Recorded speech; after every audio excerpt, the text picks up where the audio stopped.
Welcome to Listen Up. I'm your host, Al Neely, and today we have two co-hosts, Shay Malone. Shay is the owner and lead educator of 360citizens.org. 360citizens.org combines mental health awareness and education to foster a more complete environment for learning. Our other co-host is Sean N. Murray. She's an attorney. She's also the author of the book, Art of Submission. She's a screenwriter, and she is the founder of the organization Attain 9 Incorporated. Attain 9 combines the power of media and business to foster a social, economic footprint worldwide. But our special guest today is Carlos Moreno. Carlos is a graphic designer and a freelance writer. Carlos has written two books about the Tulsa Race Massacre, which took place on May 31st, 1921. The two books are The Victory of Greenwood and a kid's book about the Tulsa Race Massacre. Everyone say hello and welcome aboard. Hi, everybody. Hi there. All right. Hello. All right. So, Carlos, tell us a little bit about what was your motivation for writing The Victory of Greenwood, and then the two books and the kids' book about the Tulsa Race Massacre. I had moved from the Bay Area in California to Tulsa, Oklahoma in 1998. So this was 25 years ago. And at the time, young graphic designer, didn't really have a whole lot of direction in my career. Coming from, Silicon Valley to the middle of Tulsa, Oklahoma, not really knowing anyone. It was really working for the Oklahoma Eagle newspaper. The editor, Jim Goodwin, and his older brother, Ed Goodwin, really took me under their wing, really sort of supported me, encouraged me, gave me opportunities. I remember when I was asked to design the special issue, and they told me all about this special issue of the newspaper that they wanted me to design. And it was the first year that the state of Oklahoma had opened up an investigation about the race massacre. This was in 2001. And I of course was honored at this opportunity to design, to be kind of in charge of a design project that would be this meaningful. The state report is very academic. It's very long. It's about 400 pages.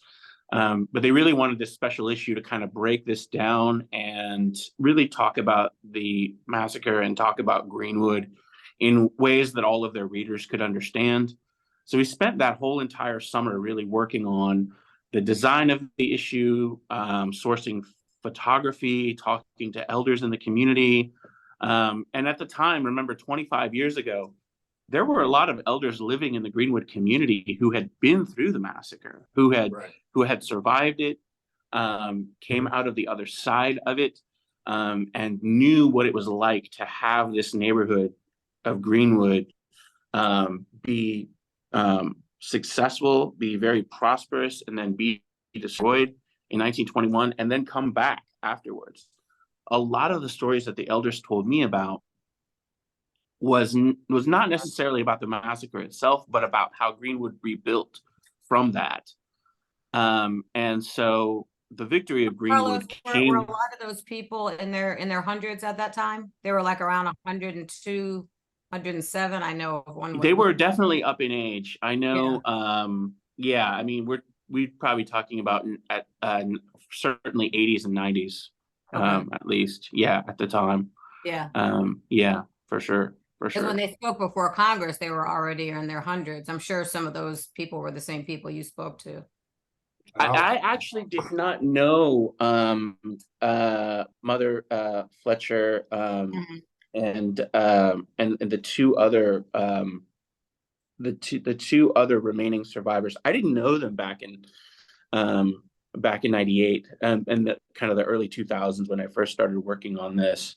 But I had talked to Mabel Little. I had talked to just several of the, and Jim and Ed Goodwin, of course, and that family. A Representative Don Ross was taught by the son of John and Lula Williams. So a lot of the stories in my book are really about the families that make up this neighborhood and their stories, before, during 21, and then after, what happened to them afterwards, and what are the kinds of things that this Greenwood neighborhood did and accomplished even after 1921. And so, it turns out that, Greenwood is famous for the massacre, but it really deserves to be famous for a whole lot more than that. Yeah. And it was really sort of the stories of the elders in the community and that really inspired me. And just collecting them into a book was sort of my way of giving back, if you will. And Carlos, what did it feel like for you when you were meeting with them? Because I recognize that it was such an opportune time that you happened to be there. Maybe you were there on purpose, but there was a small window of time left to actually speak with some of the original people personally. And I wonder, how did it feel when you were speaking with them, and what is the impact that they've left with you today?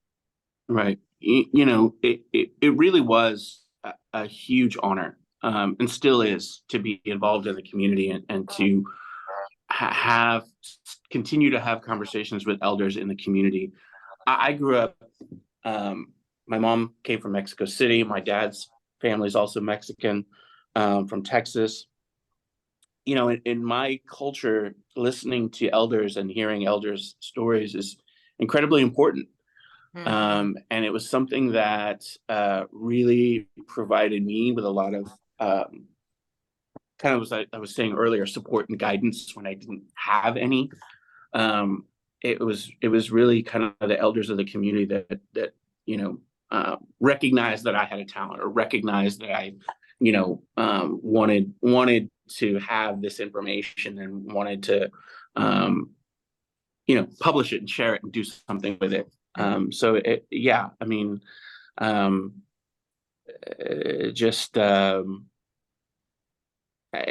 certainly enriched my life quite a bit. Have you always felt? Oh, I'm sorry. Go ahead, Al. Okay. Did you know about the incident before you arrived in Oklahoma? Had you heard about it, or did you have any knowledge of it at all? No idea, no clue. I didn't know much about the history of Tulsa. I knew that there was an oil boom in the early 1900s. I knew that, I knew about kind of Woody Guthrie in Oklahoma, and I knew about, some of the cowboy types of things and Route 66, but I didn't know anything about, I guess you could say, the Black history of Tulsa, which there is quite a bit. I mean, Michael Jackson's family has roots in Tulsa. I could just go on and on. There's just so much history of Tulsa. Yeah. One of the things I think is really interesting about the history is the fact that people were for so long afraid to talk about it because of potential repercussions. So they built this amazing community, which was demolished. And Carlos, I'm a 9/11 survivor, so recognizing that Tulsa was the first, it was the first major terrorist event in the United States, was Tulsa, Oklahoma, bombing and planes. I mean, it was a terrorist event, and the people were then so afraid to discuss it, the ones that survived, because they were afraid of what might happen to them going forward. And as a survivor of that kind of terror, I really understand that. And then that terror seeped into the next generations, And I wonder how do you think that continues to impact the people of Tulsa right now, or maybe even America in general? It does. I mean, for the people of Greenwood, this what you mentioned as a terrorist attack is absolutely true, and it's not even in the abstract. We know, talking about teaching history, we know the names of the people who perpetuated this crime on Greenwood. We know their names. Yeah. We know who they were. We know what political office they held. We know how involved with the police they were. We know to the point that names like Whiteside, New Block, Brady, these names are on street signs. These names are on parks. These names are on monuments in the city of Tulsa. And these are the names of the people who attacked Greenwood and bombed Greenwood.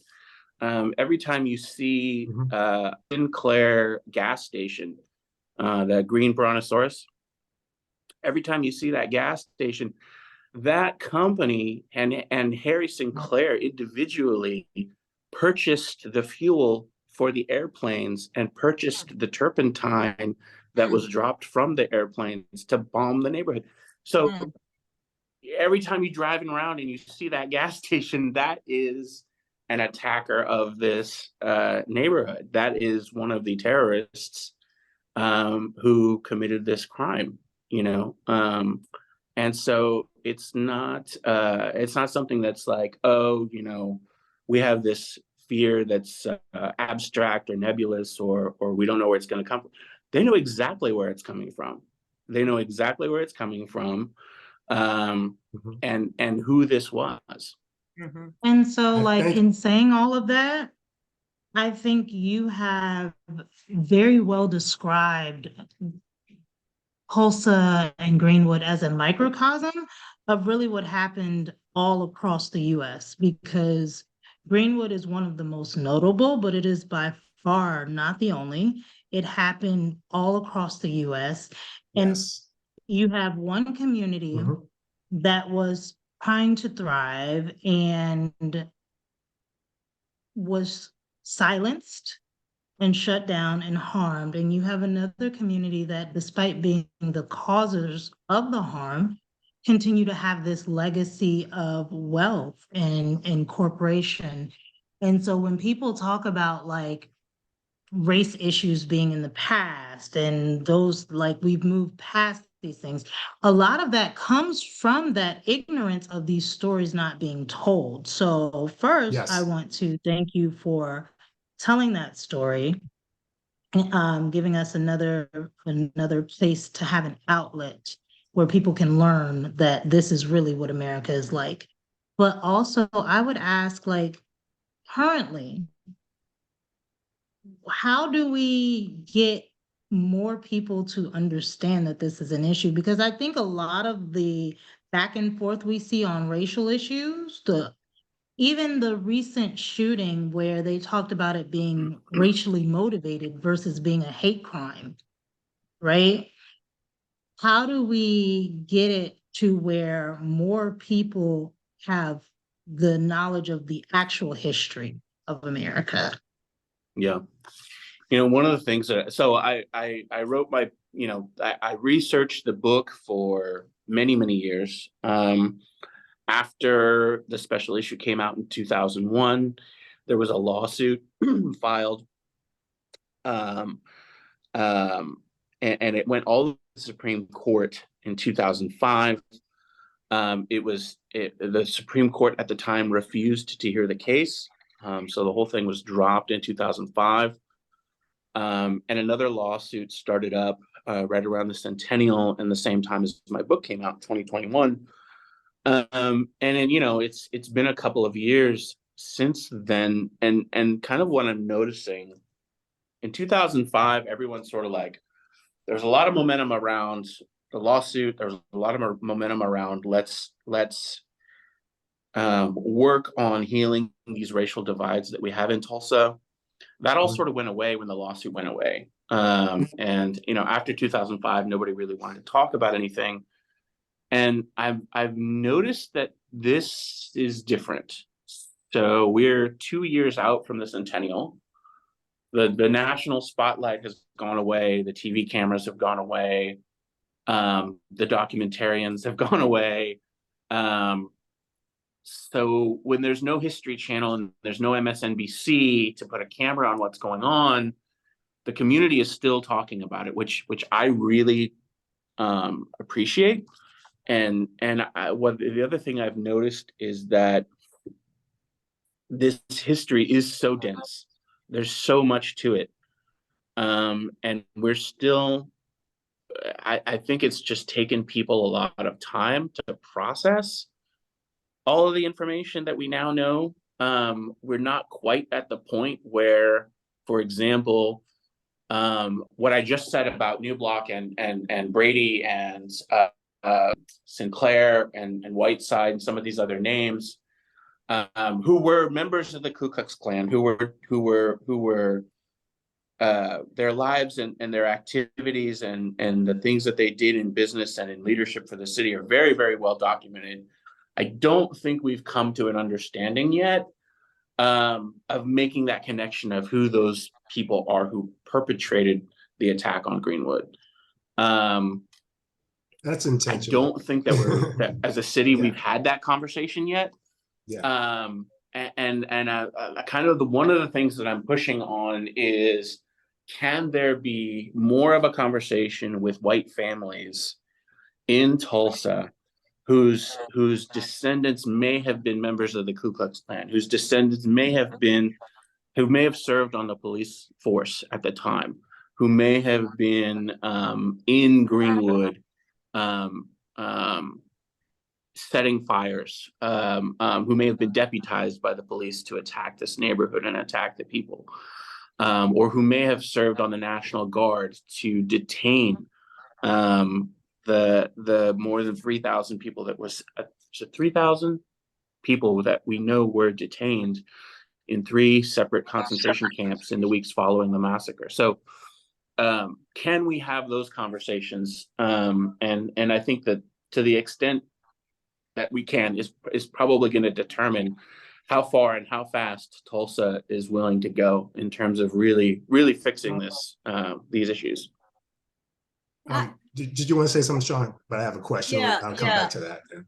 Yeah, and Carlos, I'll fill you in. I'm doing a feature film on Chicago 1919.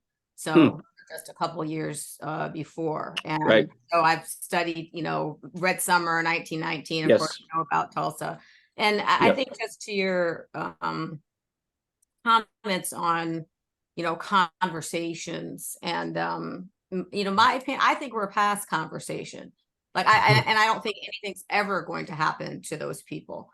And just a quick thing on Chicago 1919, the main gang, which was called the Hamburg Athletic Club, that attacked the South Side of Chicago. And let me just say one other thing. I'm glad we're calling it massacre and attacks, because people tend to call them riots. And a riot to me is a mutual confrontation. These were not riots. And almost all of them, including the Tulsa one, had some story of a Black man attacking a white woman.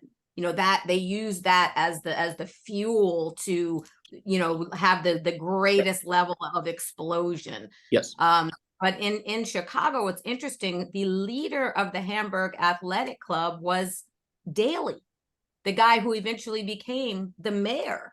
And he was the leader of the Hamburg Athletic Club. And he's dead now, but he would not confirm or deny his involvement in this attack, but he was the leader of the gang.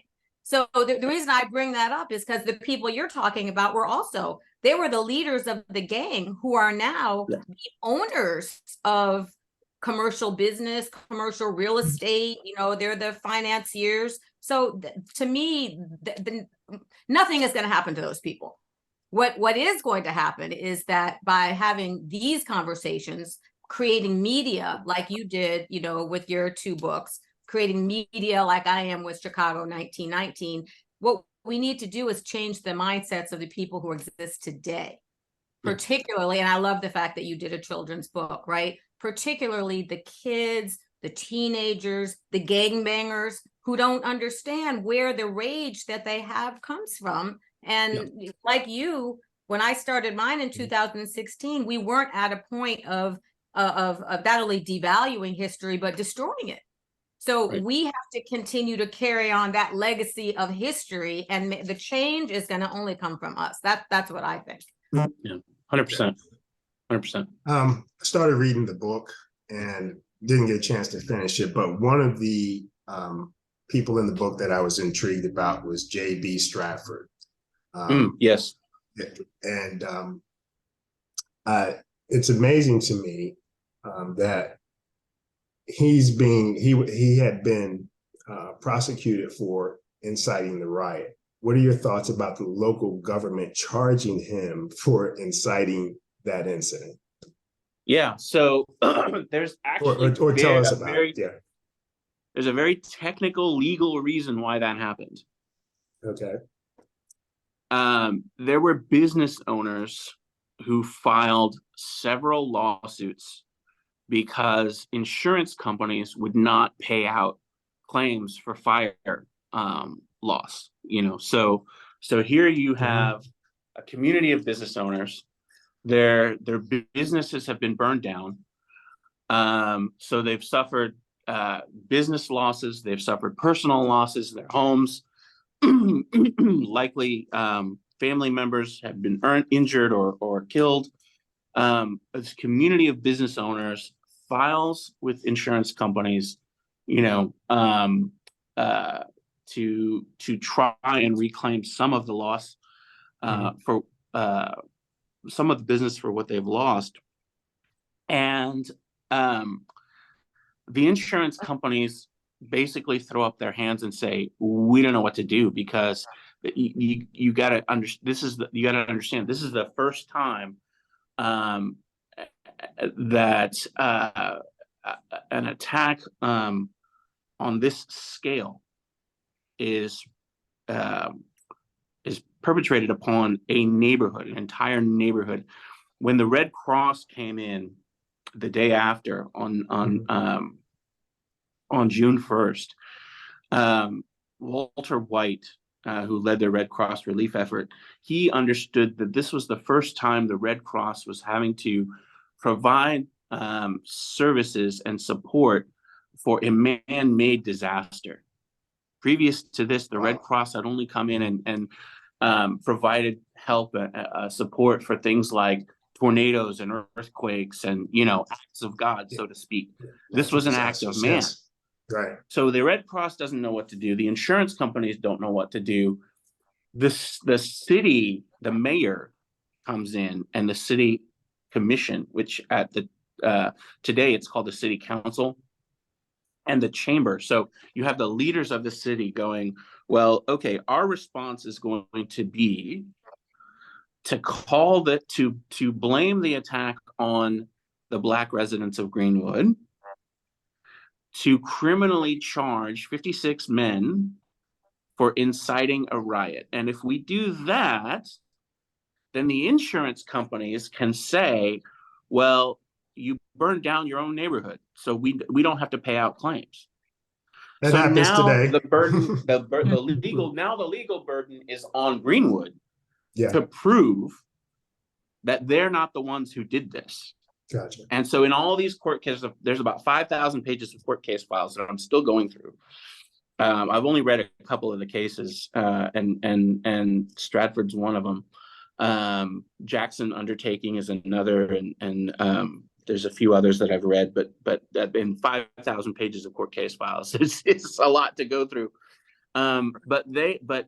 So these business owners are attempting to prove through the courts that they are not the ones who did this, that it was the police department, that it was the leadership of Tulsa who attacked Greenwood. And it is through these legal documents that you really get the full story of what happened. because it's the lawyers who are having to investigate and are having to file paperwork and say, yes, we know that there were airplanes. We know that the police participated in this. We know who the name, that's where we get these names of who attacked Greenwood, is through all of these court case documents. So to the point made earlier about this is in the past, well, these court cases went on until 1937. So for the families who are dealing with this issue, they didn't just stop dealing with it in 1921. They were having to go to court back and forth, off and on, for 16 years afterwards. Right. And if you remember 1937, okay, now you're dealing with a stock market crash. Now you're dealing with a Dust Bowl. Now you're dealing, there's a whole other, the Great Depression. So there's a whole other, the war in Europe, events, yes. Yeah, right. So you're also dealing with the desecration of generational wealth. Right. Yes. Exactly. So when you look at the crash of the stock market, a lot of those names, are still the names today, Carnegie, absolutely, Field, and what have you. 100%. Yes. In Oklahoma, that opportunity was desecrated. And I think it's really important for the audience listening to know that, another example of the resilience of Black people is the revitalization that took place of Tulsa. Yes. And I believe I think it was in the 50s. You could correct me if I'm wrong. But then for them to rebuild to the best of their ability, and then they were terrorized again through eminent domain. And then they built highways. Yes. So they're like, how can we stop these people? We're gonna just build highways through this neighborhood so that so that it no longer can exist. Right. Right. Stratford's an interesting story because there's connections to Stratford in Chicago, and building up the Black community in Chicago. So, and you had people like Otis Clark and others who built up the Black community in LA. So not only do you have a rebuilding of Greenwood and they actually rebuilt quite quickly. You can go to YouTube and you can look up video footage of Greenwood from 1927. I've seen it. You would be forgiven, for mistaking that this footage is from before the massacre, but it's not. It's from 1927, and the Smithsonian even made that mistake. Like, oh wait, we thought this footage was from before, and it's not. It's from 6 years afterwards, and you see a thriving, bustling community once again, and it was thriving for 45 years after the massacre. And to your point, only to be torn down again, not by bombs and bullets, but by bulldozers, by the highway. And once that highway went in, that's it. You can't have Black land ownership because it's not owned by anyone. It's just the highway, right? So now everybody has to pay taxes to pay for this highway. Yeah, to use that term, eminent domain. There's really power to that phrase. What it means and what it's capable of. Yeah. I have Shay. And so locally, go ahead, Al. If you go ahead, I'll come back to you. Something that I wanted to ask you pertaining to what Sean said. Go ahead. I was just going to say, locally in the Hampton Roads area, we have that same history of eminent domain, the highways cutting off neighborhoods where Black ownership was thriving. And so, again, tactics that are used commonly across the country to continue to oppress the Black community over and over again. But I really feel like that's a lot of what happened. So thinking about Make America Great Again, right? We know that this is not a real thing. But if I had to choose a time period where I felt like America was on its way to being great, right? It would have been Reconstruction. Reconstruction lasted for 9 whole years. Right. They were gaining too much power. Yeah. And it swiftly got shut down. And so over and over again, we see this effect of what they call white lash.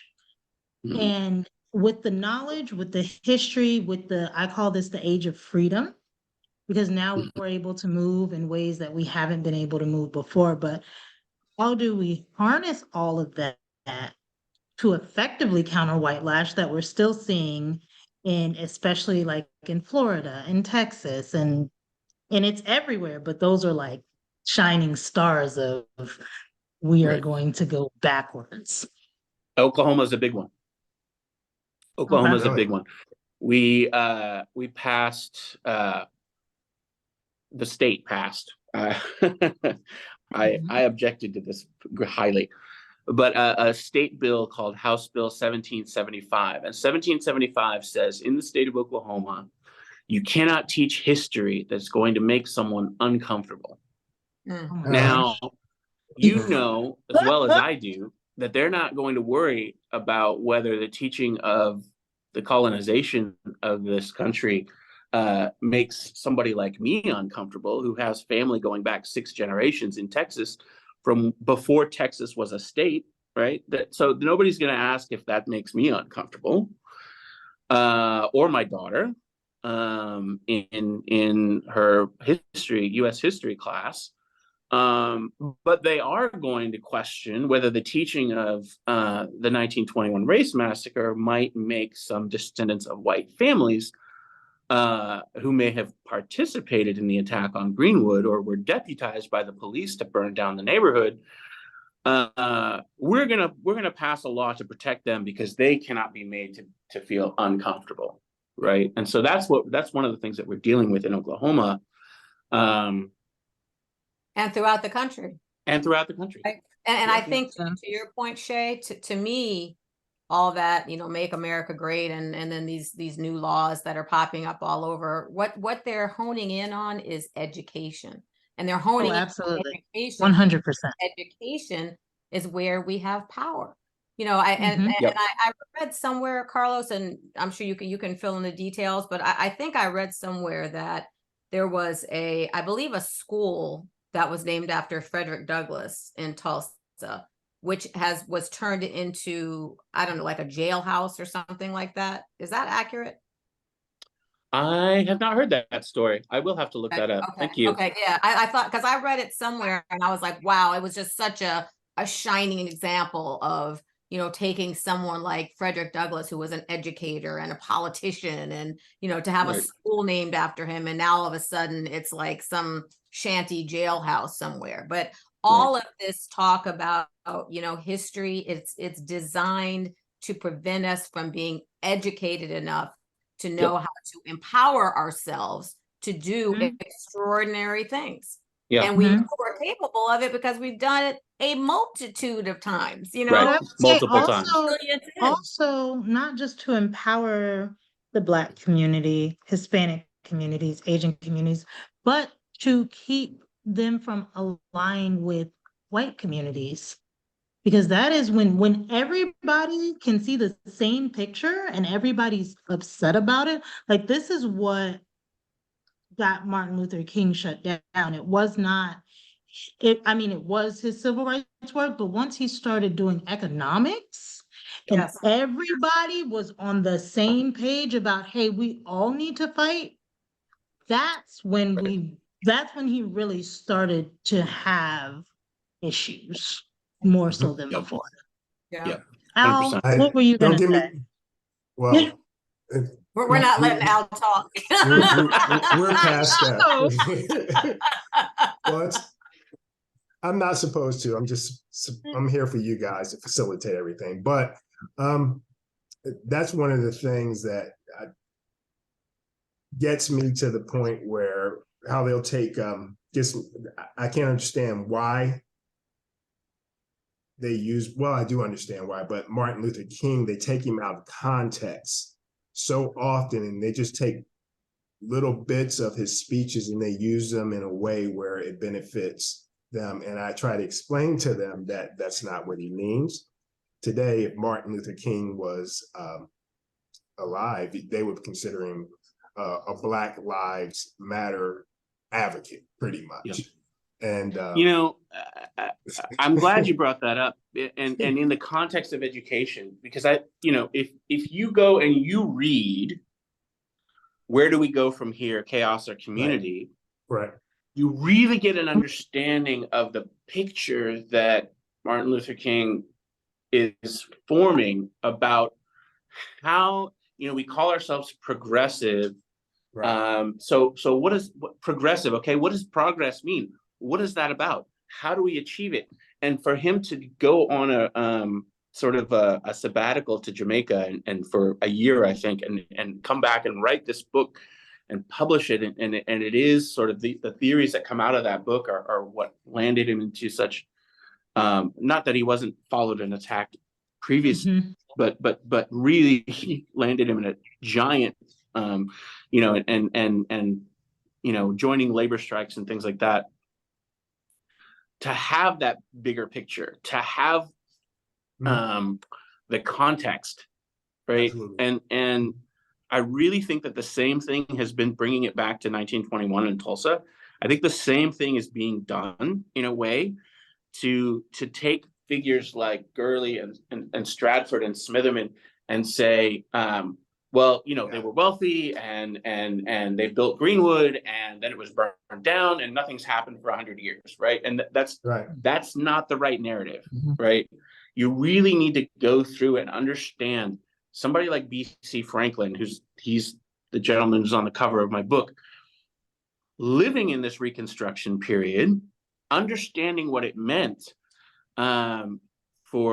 to be living in a time in rural Oklahoma among all Black towns, which is another topic of history that we need to really talk about as a nation. Yeah. The founding of all Black towns, him being in the middle of that, going to an HBCU, what it meant to graduate from an HBCU, come back, help build the community of Rentisville where he lived before he came to Tulsa, and then represented Tulsa against the city. I mean, one Black man suing the mayor, the city council, the chief of police, the sheriff. Can you imagine that? That doesn't happen today. It's happening in Much Georgia less today. I was about to say, Right. it is actually happening. In Georgia, it's happening That today. is true. But Yeah, anyway, yeah. Right. And and funny enough, if when people look back on this part of history, I think we're in Reconstruction right now. Right? yes. Isn't that what we're actually in the middle of? We might not see it because we're in it. And I think that part of what we need to focus on, education is one thing and economics is another. And if Martin Luther King had lived and if Malcolm X had lived, I mean, they were in symbiosis on how they thought, we should move forward. And then Shay, to your point, they did bring in, other cultures, as part of that. And one other point I think that's very important is both in Tulsa and, that whole 1919 period and well before that, what they hid from history. So, because history has never really been told right. What they hid from history was the fact that Black people always fought back. And so if you go, you'll see, they'll be like, oh, the Black people just, I don't know, just like fainted and fell out or what have you, but they were fighting. They were fighting. And, so when you see films like the original Birth of a Nation, right? The one that was shown at the White House by, who was the president then? Woodrow Wilson. Yeah. Woodrow Wilson. Thank you. Mhm. And then you see the new Birth of a Nation that came out, with Nate Parker. And then you look at a country like Haiti that took down Napoleon. And I got to tell you, I don't think Haiti will ever come back just because of that. They don't like that. They don't want to see. There's no investment in that country at all. You're going to lose ever. Yeah. Not just no investment, but so the craziest thing about the way these events play out. So talking about Haiti, after Haiti won their independence, they then were indebted to France to pay them for that independence, right? And so this is what happens time and time again. When abolition occurred, slaveholders, so the people who were responsible for traumatizing, exploiting committing mass genocide on a nation, they were compensated for their loss financially, Yes. retained the same people, not technically as slaves, but where were they going to go and what were they going to do for work? And so they paid them a pittance, and now we're in just a fancier form of that type of capitalism. Right.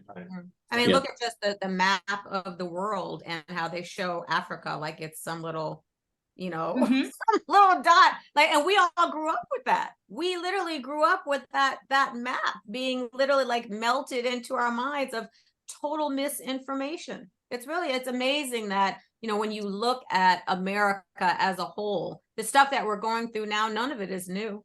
It's been a No. sea of misinformation, for centuries. And then look at the relationship between America and Africa, which is pretty much nil when you have Yes. Africa that has the largest resources in the world. So even, so countries like, Russia and Saudi Arabia and China, they're dealing with Africa because they understand that Africa represents pure wealth. Right. Mm-hmm. Yeah. One of the questions I wanted to ask Shay, when Sean was talking about education in children, what type of issues would someone face when they're trying to teach or educate a child after an incident like this?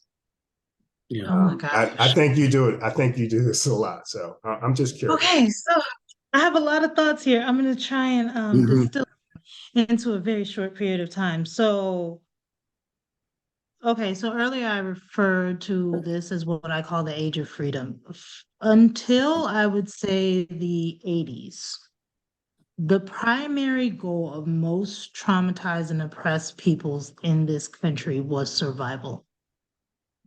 We did not have the luxury of time and space to address emotional responses.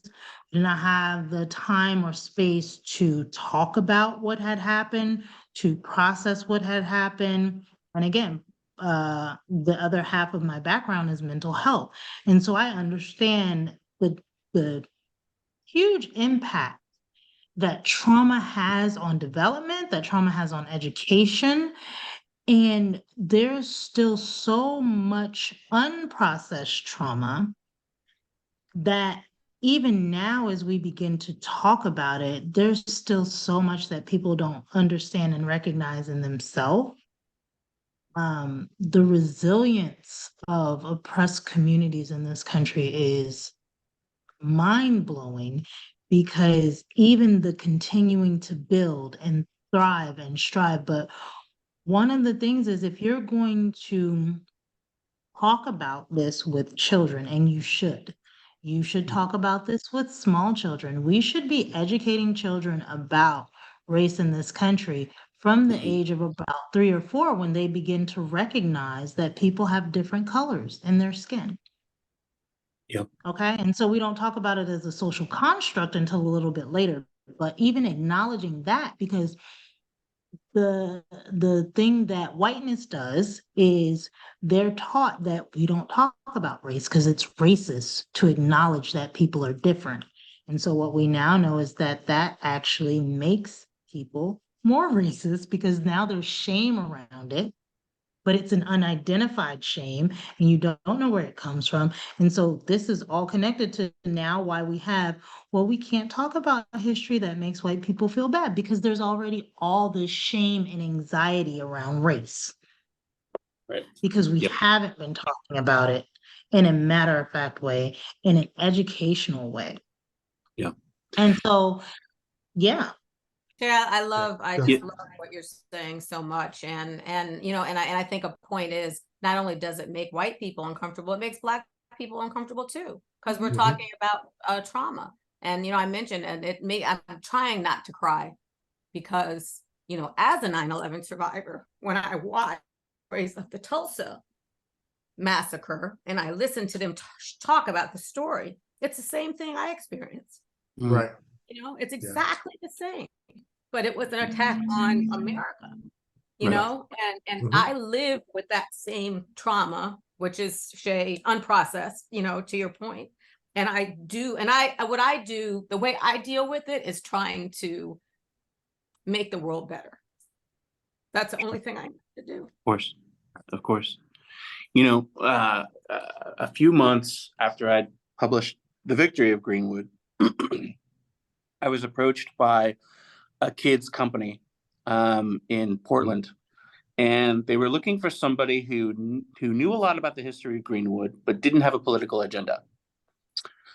And they asked around and asked around and asked around. And one of their investors contacted me to see if I would work with them to develop a kid's book about the Tulsa Race Massacre.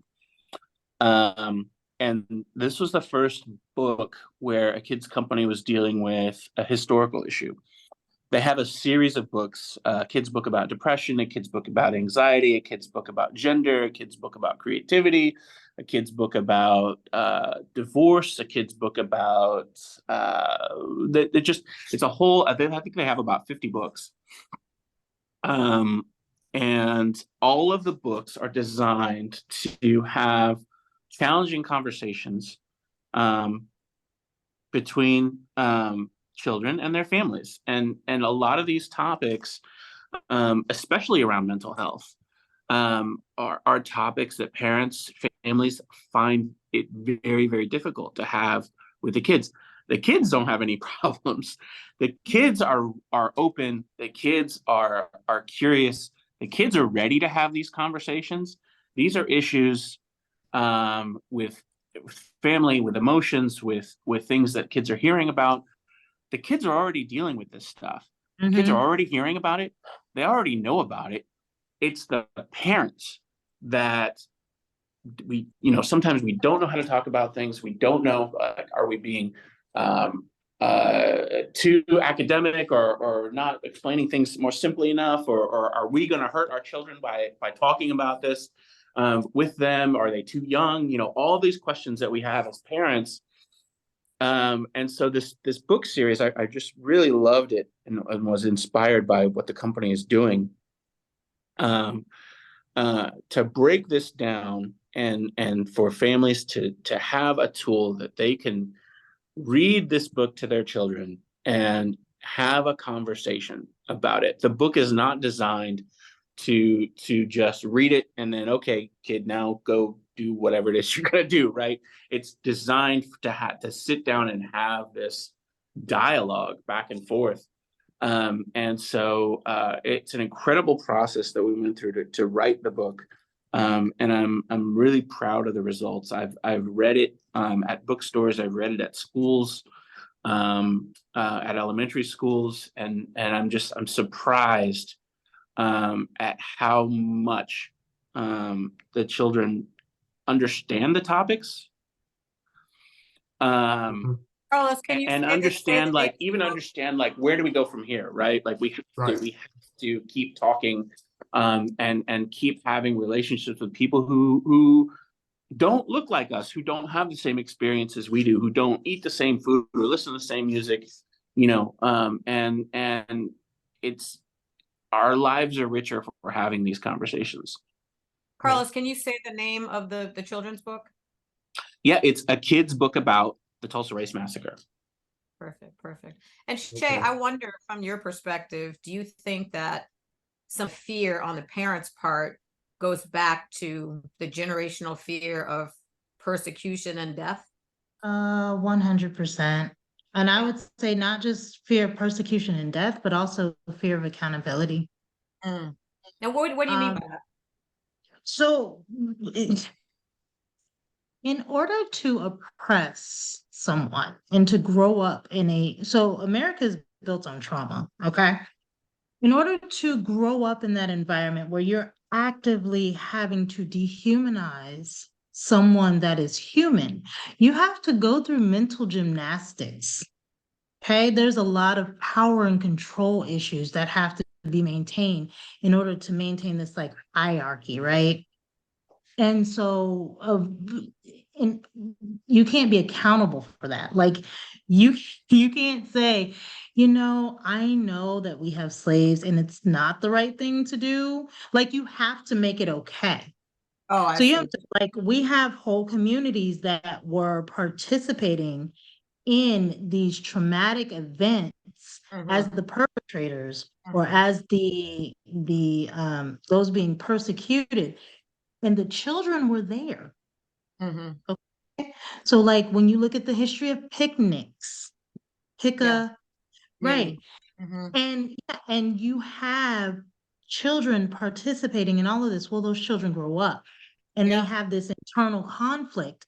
And Mhm, when you have internal conflict and shame that's unresolved, you build an ego defense and you mhm, don't deal with it. mm. So I'm thinking about what um, Carlos was sharing about Oklahoma and what other states are doing as far as avoiding history that makes people feel uncomfortable.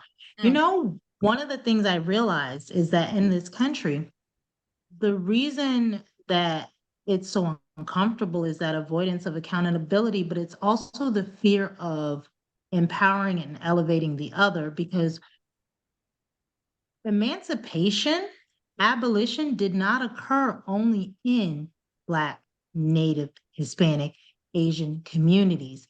It occurred with white allies. Yeah. Yeah. Okay. But we don't learn about abolitionists in school. Mhm. Right. We don't empower white children to have white heroes that are freedom fighters. Right. Right. Right. Yeah. John In Very Brown. true.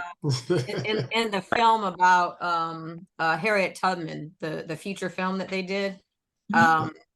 the one of the main characters was a slave catcher, and they portrayed the slave catcher in the film who caught Harriet Tubman as Black, but the slave catcher was white. And you see, and this is where I'm saying this is that power of media. This is why I'm so focused on media, because and that was Right. such a, I hate to say subtle, but it's subtle if you don't know, but it was major. And how could that piece of history, and how did the filmmaker, and I don't know who the filmmaker was, even Right. allow that to happen? And Now you're I've being struggling inclusive. with Chicago 1919, the film, since 2016. And one of the issues I got this deal with these people. I was excited, and they said, "Oh, let us read the script and make some technical changes." I'm like, "Sure, go ahead." I get the script back. They had created the white savior of all white saviors, who was Mhm. saving a little Black child, who the true story is that the gangs took a 3-month-old Black child and banged that child's head against a telephone pole until the brain splattered out. That is a true story. And Yes. they Mhm. changed Mhm. and I'm very graphic, so I had to like pull myself back in all kinds of ways. And I was asking you, Carlos, a little bit kind of like the spiritual nature of even your attachment with the ancestors, because I found when I was writing this film, things came through me that I found out were true later. That connection, that we have. So they created a character, a white teenage boy, to save this baby just before the baby's head hit the telephone pole and give it to these little Black children. And then the father figure in the film, who's a Black man, who's the editor of the Chicago Defender, that's the character. They made him so that every time something horrific happened, he pulled out his Bible and he was reading from, Corinthians, blah, blah, blah, whatever. And I mean, I literally lost it.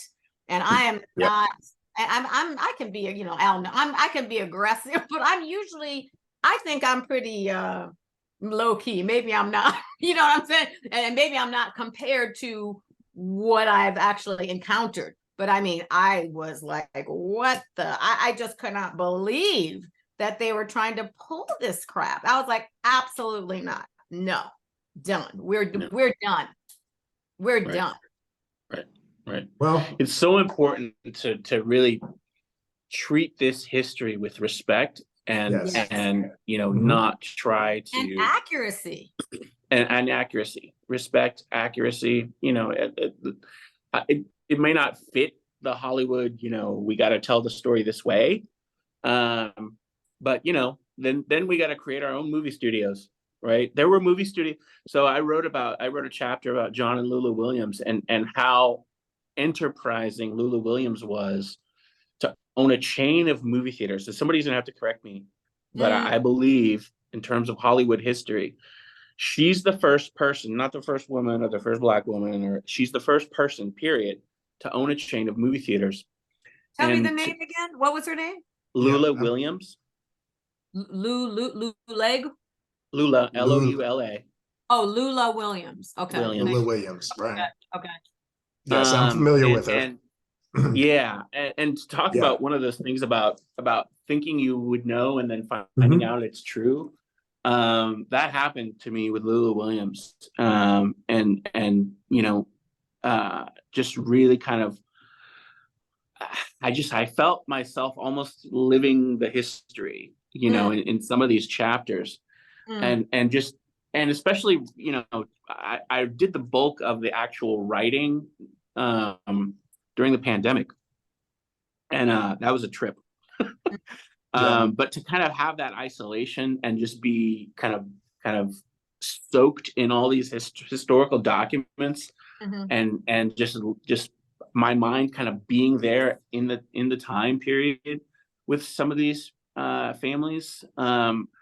There was correspondence between Lula Williams and the Black movie studios at the time, one of which was in Jacksonville, Florida. The Norman Film Manufacturing Company was a Black-owned film studio, and there were like dozens of Black-owned film studios all over the country.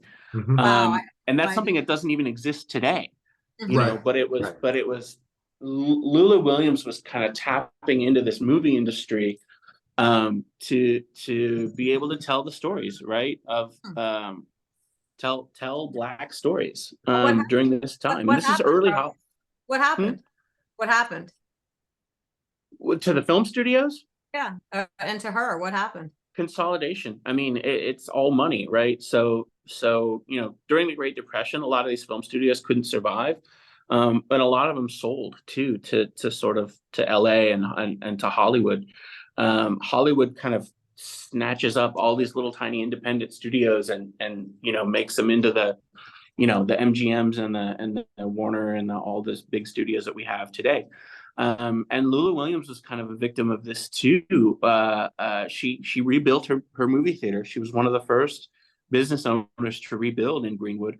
Her new Williams Dreamland Theater opened up in September of 1922. So just over a year after. She has a brand new movie theater that's rebuilt. But she falls on kind of financial hardship during the Great Depression, and she's kind of forced to sell her theater in the late 40s. And so, that kind of legacy sort of disappears after a while. But to the point earlier about, are we in a new Reconstruction era? There's a friend of mine, Colby Webster, who's working with the descendants of Lula Williams to rebuild Williams Dreamland Theater, and he's determined to build it, and I believe he'll succeed. It's that kind of bringing the history back and bringing these, not just bringing the history back, but bringing the space back of being a movie theater, but being a community space, which is what the Dreamland Theater was.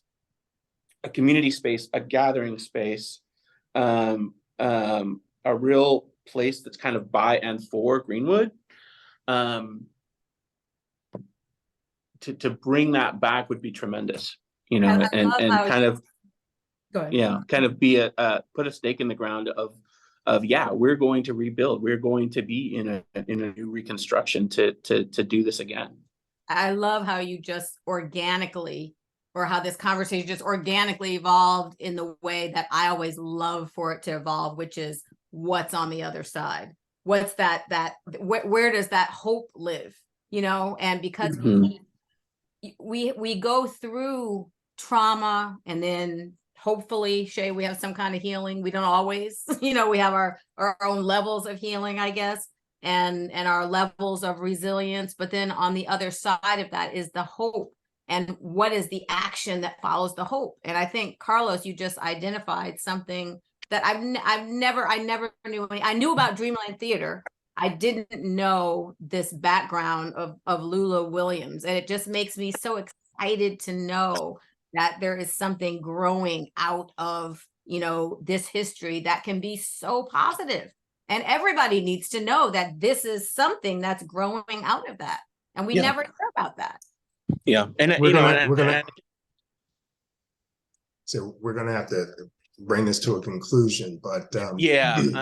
So good. Can you, too, but I just want to, you know, say, you know, there are as many stories as there are in my book. There are stories just like that of an entrepreneurial community, and Right. you know, not just entrepreneurial for the sake of money and business, but true entrepreneurial in terms of like building for the community, by the community. It's called social entrepreneurship is what we call it now. Yeah. The things that are going on in Greenwood right now, those are the things that really excite me. As people like Colby, people like Trey Thaxton, who's just launched Greenwood Ave magazine and highlights Black excellence all over the country.